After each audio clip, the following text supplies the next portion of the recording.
Hey y'all, good morning. This is Kobe R. Rice, and I'm back again with another creative journal journey update.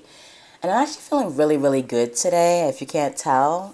Even though the title of this podcast is called The Breath Before the Plunge, because I am about to take the plunge, and that plunge is literally into the 1,000-foot abyss that is graduate school. Although this year I'm hoping praying that graduate school is going to be a lot more enjoyable than it's been for the past year. I assume it will be because instead of focusing clearly on like what a bunch of old dead guys have to say about theater and theory and all that stuff that I really just don't have the patience and the time for, we're actually going to be making some stuff this semester, like making art in an MFA program, which is great.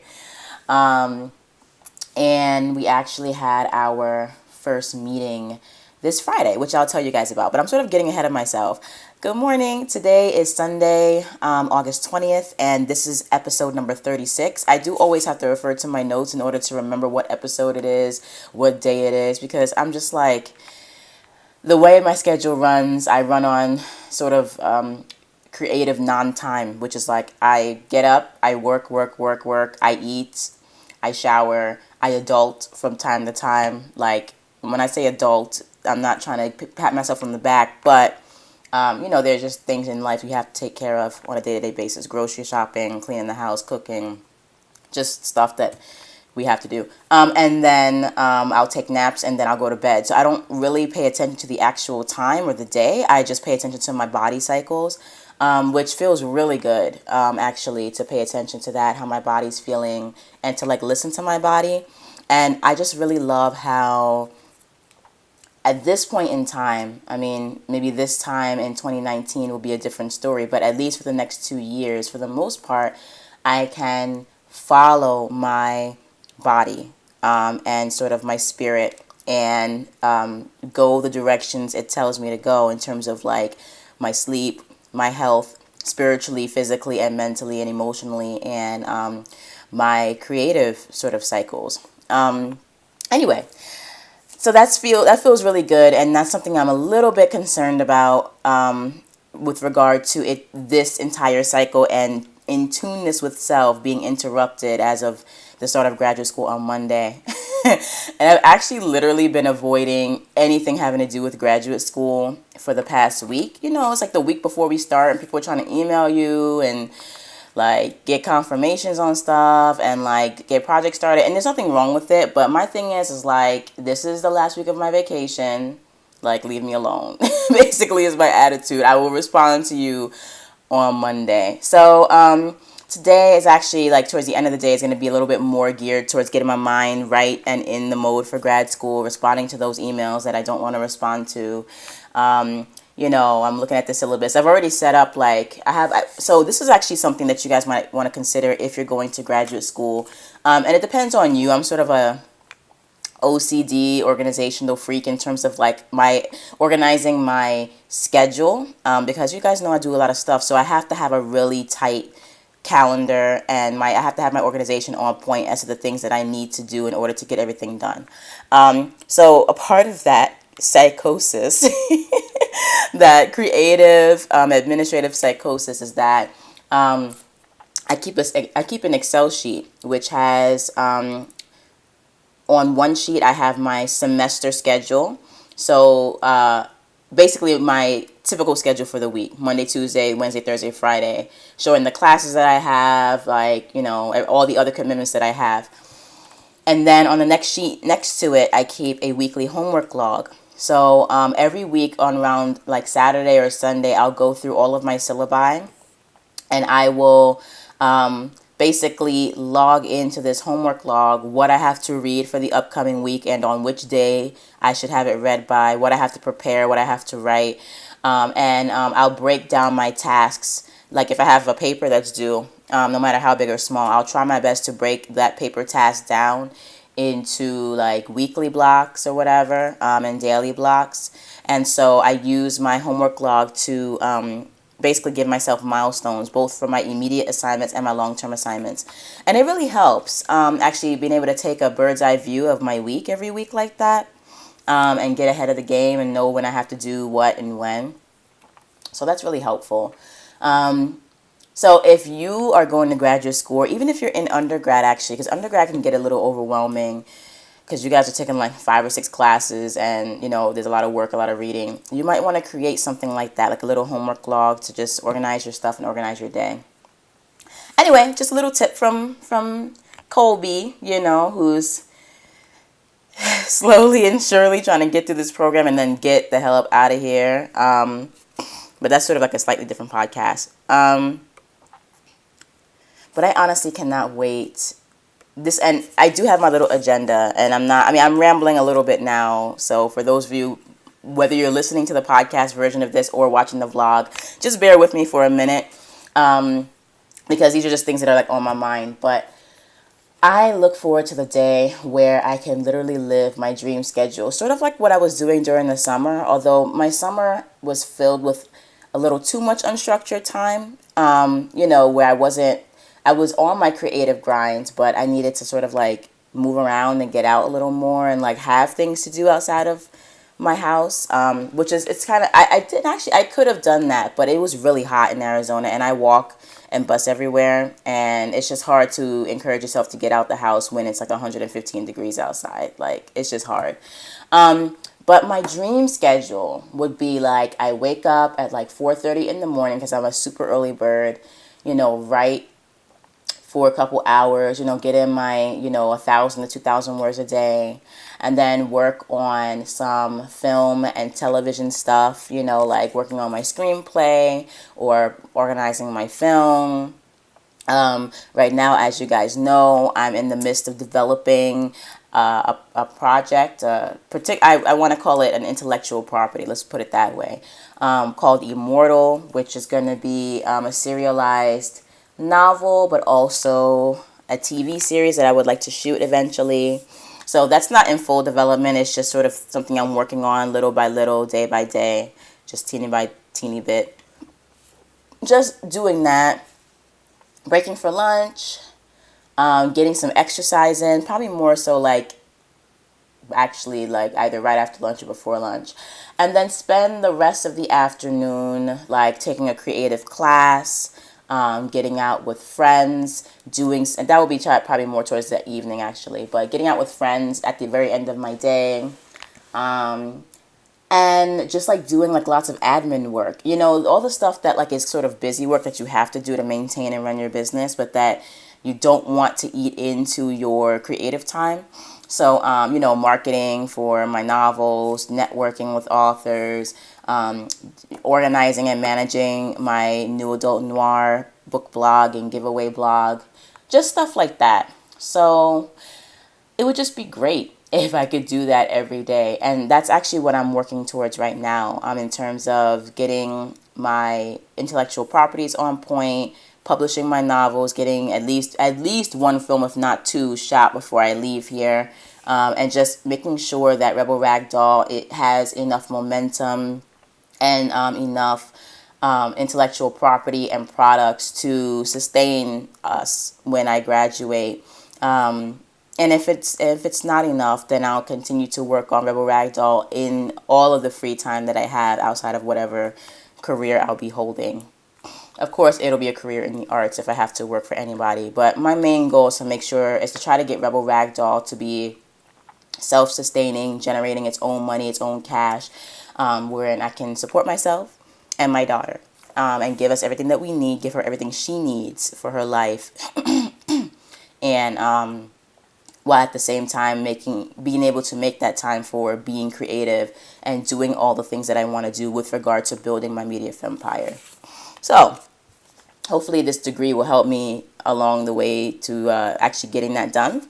And that's why I'm here. So that's something that I did have to remember too, because we had a meeting on Friday, like a 3-hour sort of thing where we had orientation. We met the new students in the program. We reconnected with our old cohort, 2 of whom have left already. And I could feel the absence. Nobody addressed the fact that they weren't here, which I guess is to be expected, right? I mean, we kind of want to start the year fresh and all excited and enthusiastic, etc., etc. I felt the absence, but we were going on the table and talking about what we had done for this summer and what we were involved in and what we hope to achieve this school year. And it was just interesting. I can't tell you what the reactions were specifically as I started talking about my summer. I talked about Hollow Point, working on that. I talked about working on the film Sandman, which I did work on a lot. I didn't talk to you guys too much about it because there's not really much to report. Like, I'm still writing the script, I'm still planning the film, all that stuff. And then having started a new business, or rather a new branch of my business, New Adult Noir. And, it's just interesting the way that people react when I talk about my creative life. It's not like they react with condescension or jealousy or anything like that. It's always a reaction of, well, whoa, like, that's a lot. And there's nothing wrong with the reaction, but I can't help but inside feel a little bit isolated sometimes, where when I get that reaction, because I guess part of me is always looking for somebody else to be like, yeah, I did that too. Like, this is not to say that what everybody else was doing was like trivial. It wasn't that. But I don't like feeling as though I'm doing too much, even though like I kind of am doing too much and being like hella extra. But it just, I don't know. This is clearly just an insecurity that I have with regard to building up this fempire that I want to be super successful and that I want to be able to run until I die and pass on to my daughter, or to somebody who's gonna like take care of the empire when I go. And I don't know. I guess this sort of harks back to the creative isolation I was talking to you guys about in 2 other episodes in the past. And I guess it just sort of makes you feel a little isolated being the person who gets the, whoa, that's a lot, But I think also at the same time, how I felt in that moment was felt a lot more elevated than I usually feel when I get that kind of reaction. Like, I think I'm starting to finally not care that much. I mean, I still care, but I'm still on my journey towards like giving no craps about that. But I've gotten significantly further along in that journey towards not caring about the fact that I'm kind of in this vampire building mode by myself. I'm trying to embrace it as much as possible because actually, if I were to bring other people onto Rebel Ragdoll, I would have to make the vision a little more flexible if they were partners, or have the vision pretty solidified if they are working for me. And while I do plan on having people working for Rebel Ragdoll, because there's just things I can't do everything by myself, I think a part of me is still not developing the vision per se, but still creating protocols and creating systems that make sense, that people can just come in, get trained, and know how to do certain tasks. I still think I'm in the process of creating the systems for each of my subsidiaries. So I'm actually a little grateful that I'm on this journey alone for now. Because once I start bringing people in and they start looking to me to answer all the questions, to give all the leadership, to have all the knowledge, I don't need to be completely 100% like a Nostradamus for every single aspect of the media industry, but I do want to be well versed in a lot of different aspects of our industry. Well versed enough to guide and mentor other people who are just beginning their journey, and well versed enough to give information and earn the confidence and the trust of the people who are working with me and for me. You know what I'm saying? So I'm really glad that I'm still able to be in the process of developing the vision of Rebel Ragdoll on my own, and get those protocols down. Part of me is sort of wondering too if, and this is not a question I have to answer right now, but I'm wondering if Rebel Ragdoll will be just a self-serving like company as opposed to a more socially minded company. The Dollhouse Foundation arm of Rebel Ragdoll is definitely going to be socially minded, socially geared, and moving us in that in that direction of giving back to the community and supporting women who want to do similar, not work that's similar to me, but do great things with their creative work and make a living off of their creative work. That is non-negotiable. I'm still working towards creating a socially minded, philanthropic, charitable program that helps women through that process. That part is non-negotiable. But the other parts of Rebel Ragdoll Press, Rebel Ragdoll Productions, Chick Rogue Studios, and The Bohemian Badass, I'm sort of wondering if I do want to turn that into a media empire where, I'm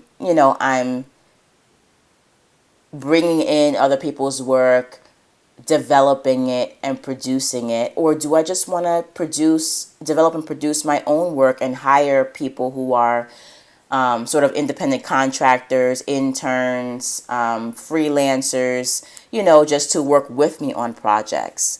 I'm trying to figure that out because at first I wanted to make it into like a Fox, a Century 20th Century Fox sort of setup, or a Sony Pictures setup, or any one of these major corporations in Hollywood that produce like lots of properties, develop other people's works, employ a couple hundred people. That is what I wanted to do. But then I'm not really sure, I'm not sure at this point if that's the direction I'm going, or if I'm going to go in sort of the more Quentin Tarantino direction, where he basically only writes and directs and produces his own stuff for the most part. I mean, he might have been an executive producer in terms of giving money to other projects, but, you don't see him starting up massive production houses that are looking for new work and developing new work.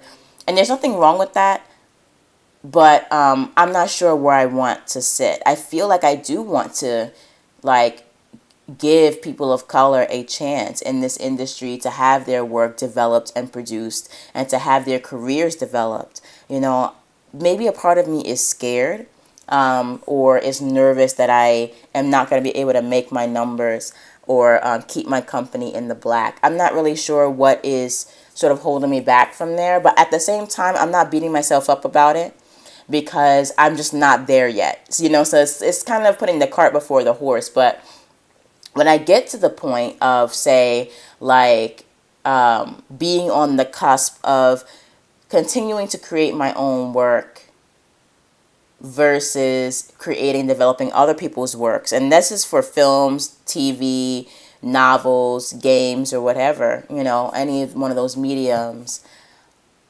I don't really know. If I get to that point, I have no idea. I think Tyler Perry, because I kind of model my career on his, I don't think he produces other people's works. I'm not sure if he writes all of his stuff still, but I think he pretty much still directs mainly his own kind of stuff. I saw a new Madea movie coming out, so I'm like, okay, so he's still doing that. But I don't know if he's opening up his production company to accept, family-oriented scripts about the black experience. I have no idea. So anyway, this is all the cart before the horse, but I'm just musing about the eventual direction of my company, probably 10 years down the line.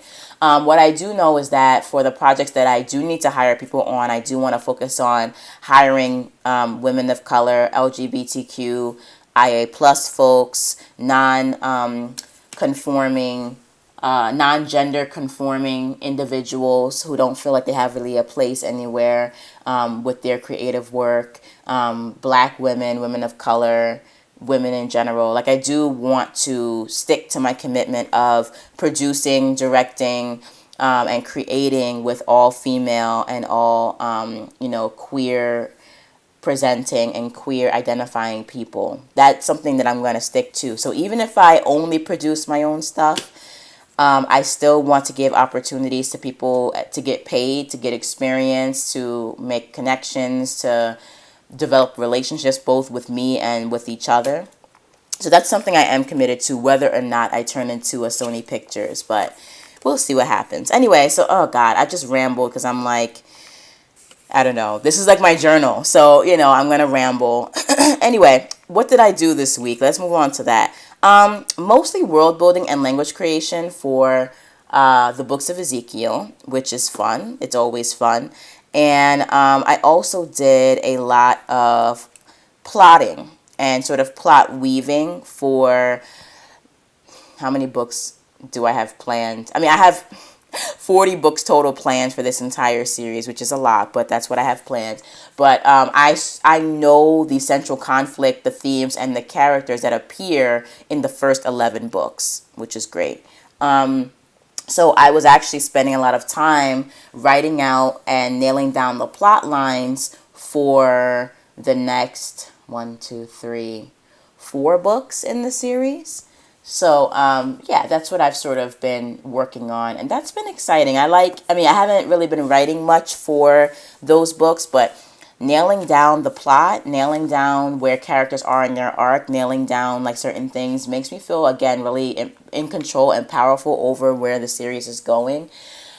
And I really love this project. I mean, sometimes I get a little burnt out on it and I have to take a step back, but the books of Ezekiel, like I said, it's going to be 40 books long. Each of them is probably going to be at least 400 to 500 pages. I mean, just keeping it very real with you. Right now, Hollow Point is steadily reaching, I think actually like I'm about to break the 140,000 word point on Hollow Point, and I still have a lot to write. So, that's going to be interesting and exciting and all that. And it also makes the plotting of the series a little easier, sort of deciding ahead of time how many books are going to be in the series, and then deciding sort of how to group those books into 10 overarching seasons or mega novels. So there's 2 versions of the books of Ezekiel series. There is books 1 through 40, if you just are reading the all the books straight through. And then there is the book bundle version of the books of Ezekiel. So there will be 10 book bundles. Each of those book bundles are titled by the arc that is happening, the plot that is happening across those books. So it's actually kind of set up like a series of television, in a lot of ways. They're not written, the chapters are not written in episodic format, but the books are sort of organized by the theme, by the main push, by the main conflict. And as long as that conflict is running through those books, they are being grouped into bundles. So there's going to be a massive rebranding of the Books of Ezekiel series coming soon, probably in early 2018, possibly earlier, actually. Very possibly a lot earlier, because I just feel the urge to push forward this branding as soon as possible. As I get more and more people who are on my reader list, who are reading my books and giving reviews, I want to just set the branding in stone so I can move forward. But the 10 book bundle mega novels that will be dividing the Books of Ezekiel series up into parts are called, the first one used to be called Ghosts of Koa and still is, but it's going to be rebranded into Wolves, Ash, and Ember. And that's going to include the first 2 novels of the series, The Given and The Taken. Then the second season is going to be entitled Ghosts of Koa, because it deals specifically with Ezekiel's, and sorry if these are spoilers, but it's actually not a huge spoiler because we can kind of see where this is going. But the second set of books is going to be called Ghosts of Koa, because we're going to see how Zeka is dealing with the Ghosts of Koa. And then the third collection is going to be called the Black Queen. All right. And I'm going to just leave that dubious for you guys. The fourth collection is called The Third Order. Let's see. Yeah. So and the fifth collection is going to be called Curse of the Coven. And I actually want to pull this up for you guys so that I know what I'm talking about. This is what happens when you do a super long series and you're doing something sort of unique and creative with that series. Sometimes you lose track. So just give me a second as I pull this up For those of you who are watching, you can look at my beautiful face. For those of you who are listening, you can like roll your eyes and be like, come on, Nalvin, come on, like let's just get this together, Colby. Okay, here we go. Pulling up the book distribution tracker because I do keep track of my books, my series, my planned books and series, etc., etc. Okay, so volume number 1 is going to be called Wolves, Ash, and Ember, and that's going to include books 1 to 2. Volume 2 is going to be called Ghosts of Koa, and that's going to include volumes 3 through 6, so that's 4 volumes. The volume number 3 is called The Black Queen. It's going to include volumes 7 through 10. Volume number 4 is called The Third Order, and that's going to include volumes 11 through 14. Volume number 5 is going to, book, mega novel number 5 is going to be called Witch Hunt, and that's going to include books 15 through 17. Next volume is called Despot. That's going to include books 18 through 20. The next book is called The Will of Gaia. That's going to include books 21 through 25. The next book is called Obsidian, or the next book set is called Obsidian. That's going to include books 26 through 30. The next book set is called Belly of the Swan. That's going to include books 31 through 35. And the last book set is going to be called The First Last Days, from books 36 through 40. And actually, some of these titles are subject to change, specifically the Despot title. Although I love that title, and I think it's very apt for what's happening in that arc of the series. But it might change because it's far off down the line, and you know, who knows what's going to happen in my crazy world of writing. So that's how the Book of Ezekiel series is going to be set up, and I'm going to be doing a little bit of rebranding on that front in order to, you know, really sort of nail down what's going on, and I'm really excited about it. The thing is that with a series like this, as I've said before, you kind of have to take a step back from time to time and do other things. And so that's why I have to diversify what I do every day. Speaking of which, moving on, I don't want this to get too long. Let's just speed through it because I actually didn't do too many crazy things this week. I worked on Hollow Point. That's going. I mean, it continues to go, and I won't say I'm still actively recruiting for our launch team. I have a really sizable, amazing launch team that's ready for the next novel in the series and ready to put reviews on it. But if you still want to join, I'll put the notes. I'll put a link to it below. Everybody is welcome. You'll get free advanced reader copies, prizes, a chance to win cash prizes and swag, and it's great. So, you know, looking forward to that. Still managing the giveaways. There are 2 giveaways happening right now at New Adult Noir, as I've mentioned to you guys before. The Back to School Blast, and then I'm also managing and recruiting for and preparing for the 25 Days of Box Sets holiday giveaway. And it's going fine. It's going well. It is a lot of work. And actually, I am going to be actively recruiting for a virtual assistant.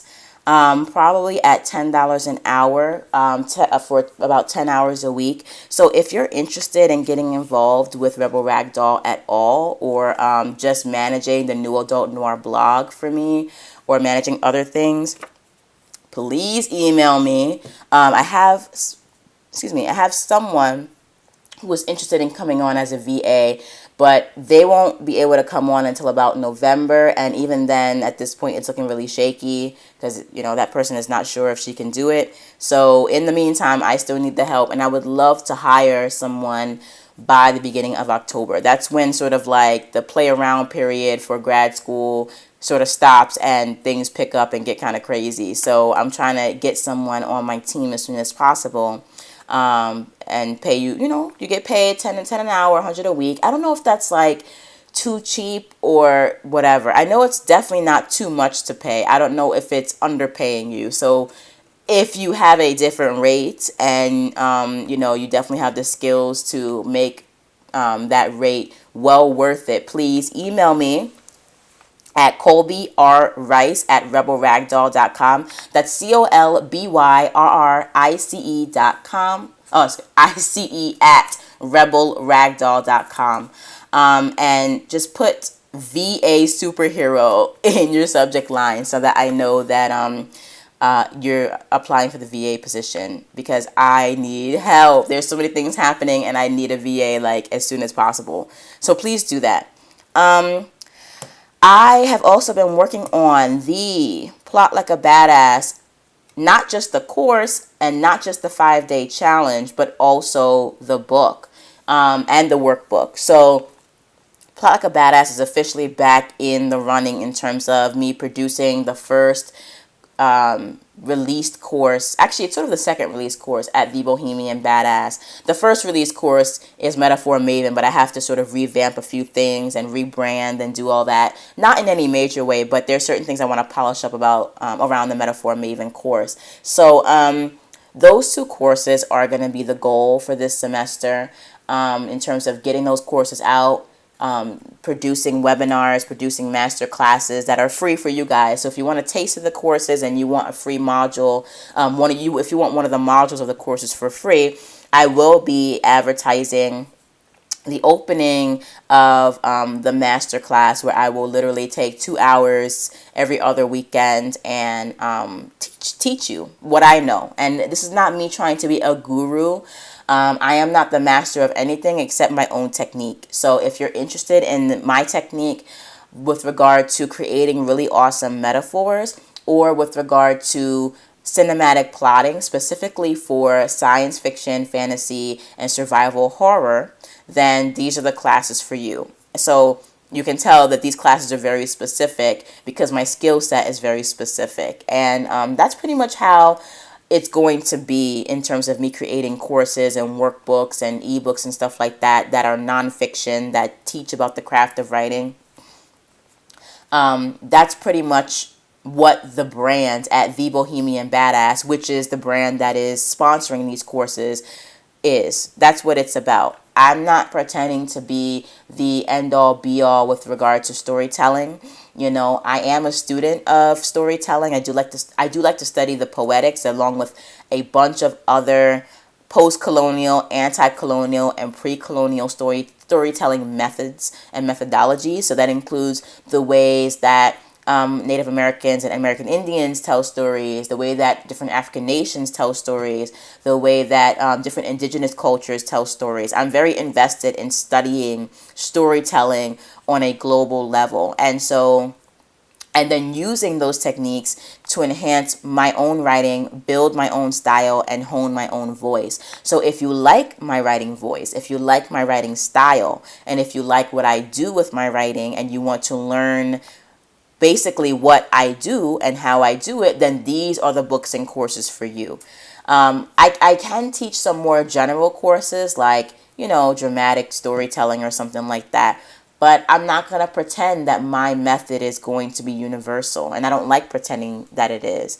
This is specifically for people who want to learn how to plot cinematically if they are writing science fiction, fantasy, or survival horror. And I say survival horror because survival horror and sort of mainstream horror, literary horror, from my view and my experience, have two different kinds of setups. Survival horror is a lot more cinematic, in my opinion, and other kinds of horror like Edgar Allan Poe horror is amazing horror. Like, don't get me wrong, it's amazing, but it's just a different way of writing, a writing that I have not yet mastered. So I'm just keeping that real with you. But the main point of me even saying all this is that the Plot Like a Badass course is coming, and it will come out before the revamp of Metaphor Maven comes out. And as a matter of fact, that's pretty much the course I am focusing on 100% at The Bohemian Badass right now.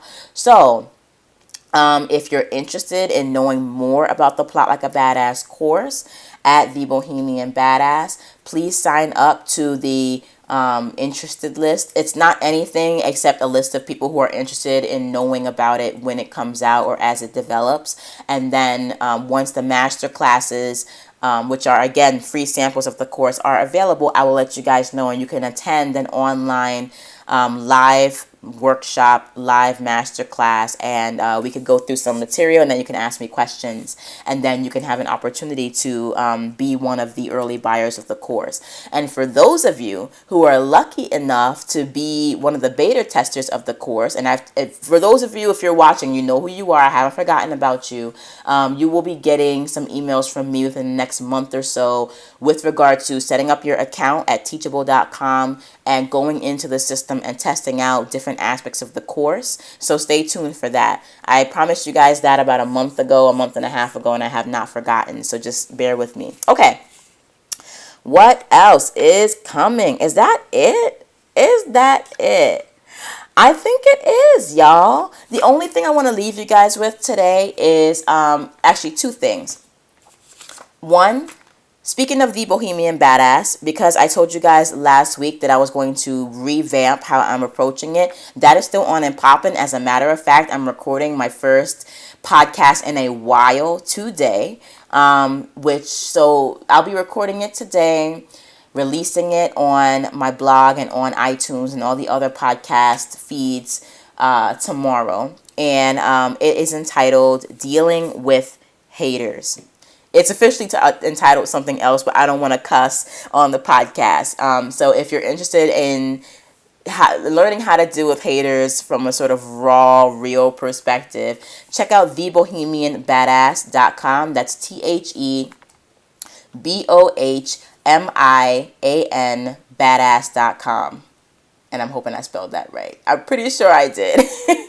Sometimes even writers get tripped up, okay? Like, don't hate. And then just check out the podcast there, or you can subscribe to the Bohemian Badass podcast. It's actually officially called the Be Badass podcast on iTunes, on Android, and on RSS.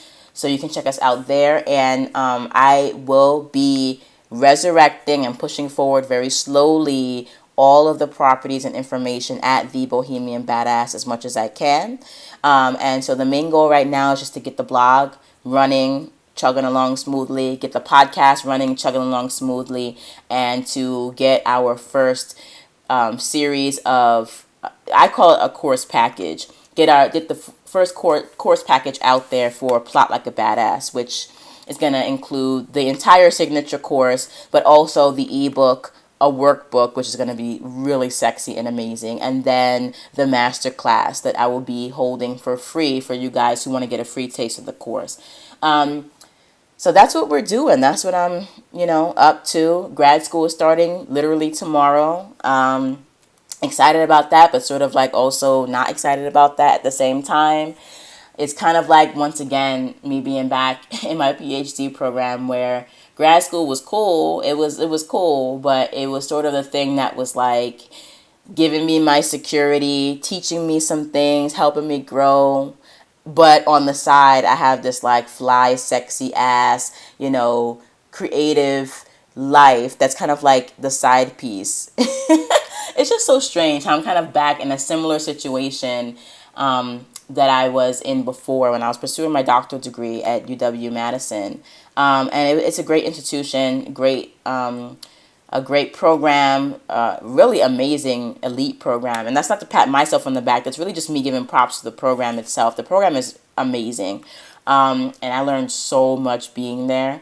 But there was a point at which I had lost passion for the actual material and the way that we were going about producing knowledge and attacking social problems as academics, which basically was like we weren't attacking social problems, and that was an issue for me. And also like what I was interested in studying and attacking and fixing was not really supported so much, and it, not on purpose. It just, we weren't a good match, me and UW-Madison. I should have gone to Northwestern, which is more qualitative, more ethnographic, and I actually got into Northwestern, but I chose to go to UW-Madison because like they had a bigger name. That was a stupid decision, but anyway, both amazing universities, and I had made my decision, and found out later that like something was sort of better for me. But while I was there, I basically was doing exactly what I'm doing now, which is training by day and then, sneaking off with my creativity, my novel writing, my business endeavors at night.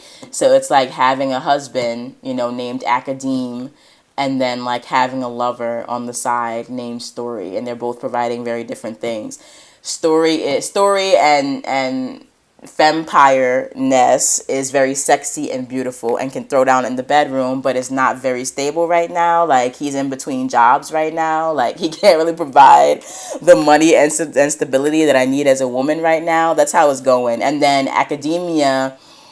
Actually, this academe husband right now is doing a lot better for me than my sociology academia husband, which basically provides like, the stability that I need, the job that I need, the education that I need. But sometimes like we just don't really get along, and sometimes I don't feel very passionate about academia. I'm just like, oh, like, why are you so set in your ways? Like, why do we have to do it your way? Like, why are you trying to force me to like see things and do things your way? This is whack. So it's like just a girl being greedy and who just can't ever be satisfied or get enough in her working life. So yes, I have a proverbial husband and a proverbial lover. Not really, but actually. And it's pretty hilarious. I actually wrote a poem at one point about how it was so ridiculous because I felt so strongly about this in graduate school. Literally, I had written a poem personifying academia as the husband that I was cheating on with my creative life. And I wrote this sort of long limerick type. It's not really a limerick. A limerick is really short, but like a long, really punchy, kind of really fun poem that people really loved because we were presenting like our artistic sides in the program. And I'll read it to you guys one day. As a matter of fact, I'll read it to you guys next week on the podcast when we talk more about graduate school, because I know at that point I'm going to be like so over it. Anyway, so I'm rambling and I'm going to go because I have to actually go record this podcast. But thanks for sticking with me. Next week will be probably a little bit more substantive and a little bit more informed and less all over the place, because I'll be talking about graduate school and my creative progress. But in the meantime, stay strong, stay uplifted no matter what's going on out there. Stay focused, keep creating your art. Stay out of these conflicts. If you're on the side of, like, I'm talking specifically about what's happening in this country. If you are anti-Nazi and you're anti-fascist, that's great. But try to stay out of the physical conflict between these psychopaths in the street who want to see everybody enslaved and kicked out of the country and subjugated. Let them just be idiots. And I hate characterizing them so just in such a one-dimensional format, but anybody who justifies violence and murder and death in order to forward an agenda that will ultimately oppress everybody else is an idiot to me. Sorry. So again, this is called The Epic Fantastical Journey of a Black Female Sci-Fi Writer, and I'm going to come to you with that perspective. So y'all knew what y'all were getting into when you first subscribed. Everybody has the right to speak and has the right to speech and has the right to free press and all of that. But be very careful and steer clear of those who would use violence to underscore their freedom of speech. And that includes, to a certain degree, Antifa. Although I'm not trying to demonize them too much, but, they've been doing a few things around town that are just, I don't know, problematic. I mean, I think that they're awesome as like a thought and as like a group. But some of the ways that they deal with things are a little problematic. I don't believe in violence unless it is to defend yourself and the people that you love. I don't believe in inciting violence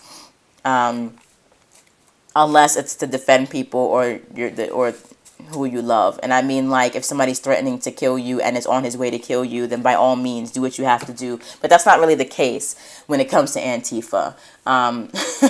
Anyway, I'm not going to turn this into a whole political thing. My whole thing is that no matter what side you're on, no matter what principles you hold, just try to keep it civil, and just try to like stay out of these conflicts so that you don't get hurt, arrested, or the worst yet, killed. And I'll talk a little bit more about my feelings on demonstrations and political involvement and everything like that, because I have a lot to say, and I feel like these cliff notes do not necessarily articulate everything that I feel and think about these movements that are happening right now. But I'm going to just cut it off there and just tell you guys to be safe, stay creative, stay badass, keep pushing forward your art. Life is short, so keep doing what you need to do and doing what you love. And I'll talk to you guys next week. All right? Bye.